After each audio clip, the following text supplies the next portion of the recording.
तो दोस्तों श्रीराम फाइनेंस ने अपने क्वार्टर वन के नंबर को डिस्क्लोज कर दिया है। तो चलिए देखते हैं क्या है क्वार्टर वन के नंबर्स के अंदर डाटा क्रॉस में दिया गया है।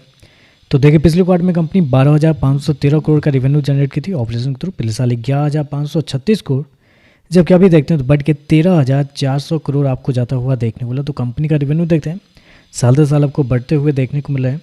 लगभग बोल सकते हैं 18% के आसपास का जंप आपको देखने को मिला है। जबकि क्वार्टरली बेस पर जाते हैं तो यहाँ पे भी कंपनी के रेवेन्यू के अंदर लगभग 9% के आसपास का जंप है। तो कंपनी का रेवेन्यू देखते हैं साल दर साल क्वार्टर दोनों बढ़ते हुए देखने को मिला है।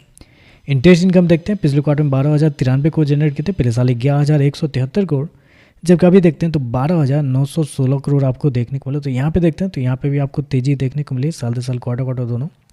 नेट इंटरेस्ट इनकम क्या निकलता है वो देखते हैं, यानी कि NII क्या निकलता है। तो पिछले साल कंपनी का जो नेट इंटरेस्ट इनकम था वो था आपका 5,773 करोड़ था। पिछले क्वार्टर की बात करते हैं तो पिछले क्वार्टर में 6,757 करोड़, जबकि अभी देखते हैं तो बढ़ के 7,712 करोड़ आपको जाता हुआ देखने को मिला है। तो यहाँ पे देखते हैं तो यहाँ पे एक बड़ी तेजी आपको साल दर साल देखने को मिली। लगभग 32-33% के आसपास का जंप है। क्वार्टरली बेस पे जाते हैं तो यहाँ पे भी लगभग 14% के आसपास का जंप है। तो कंपनी के नेट इंटरेस्ट इनकम एक बेहतरीन तेजी आपको देखने को मिली है। कंपनी इसको किया है 7,712 करोड़ के आसपास का नेट इंटरेस्ट इनकम, जबकि मार्केट का अनुमान भी था लगभग 7,400 करोड़ के आसपास। तो आप कह सकते हैं जितना मार्केट का अनुमान था उससे थोड़ा बेहतर आपको देखने को मिल रहा है। खर्चे की बात करते हैं, पिछले क्वार्टर में 8,614 करोड़ खर्च किए थे, पिछले साल 8,636 करोड़, जबकि अभी देखते हैं तो कंपनी खर्चे 8,793 करोड़ आपको जाता हुआ देखने को मिला। तो खर्चे भी देखते हैं, खर्चे भी काफ़ी कम आपको देखने को मिला। मतलब रेवेन्यू के अंदर इतनी बड़ी तेजी है और खर्चे देखने के लिए आते हैं साल दर साल फ्लैट देखने को मिल रहा है। तो खर्चे काफ़ी कम आपको देखने को मिले इस क्वार्टर में।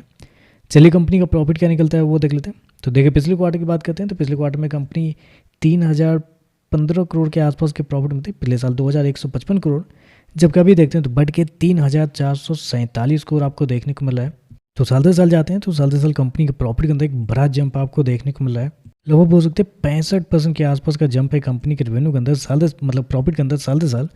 क्वार्टरली बेस पे जाते हैं तो यहाँ पे भी लगभग 15% के आसपास का जंप आपको देखने को मिला। तो प्रॉफिट देखते हैं तो प्रॉफिट के अंदर भी एक बेहतरीन तेजी आपको देखने को मिली है। कंपनी इसको किया 3,447 करोड़ के आसपास का प्रॉफिट, जबकि मार्केट का अनुमान था लगभग 3,200 करोड़ के आसपास। तो यहाँ पे देखते हैं तो जितना मार्केट का अनुमान था उससे बेहतर ही आपको देखने को मिला है। चलिए कंपनी के EPS क्या निकलता है वो देखते हैं।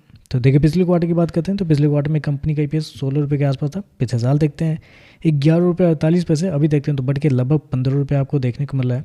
और अगर कंपनी का मार्जिन अगर देखने के लिए आते हैं तो नेट मार्जिन 18.68 से बढ़ के 25.68 आपको देखने को मिला, जबकि पिछले क्वार्टर में 24% के आसपास मार्जिन भी आपको बढ़ते हुए देखने को मिला। और NPA अगर आप देखने के लिए आते हैं तो ग्रॉस NPA 4.53 से बढ़ के 4.64 आपको देखने को मिला, जबकि पिछले क्वार्टर में 4.58 के आसपास, जबकि नेट NPA देखते हैं तो 2.57 से गिर के 2.33 आपको देखने को मिला, जबकि पिछले क्वार्टर में 2.33 के आसपास। तो थोड़ा सा बस ग्रॉस NPA बढ़ा है, मुझे नहीं लगता कि उससे ज़्यादा कुछ प्रॉब्लम होनी चाहिए। ओवरऑल देखा जाए तो नंबर आपको अच्छे ही देखने को मिले, एस्टिमेट से बेहतर आपको देखने को मिले। बाकी देखते हैं मार्केट इस पर कैसे ये कहता है।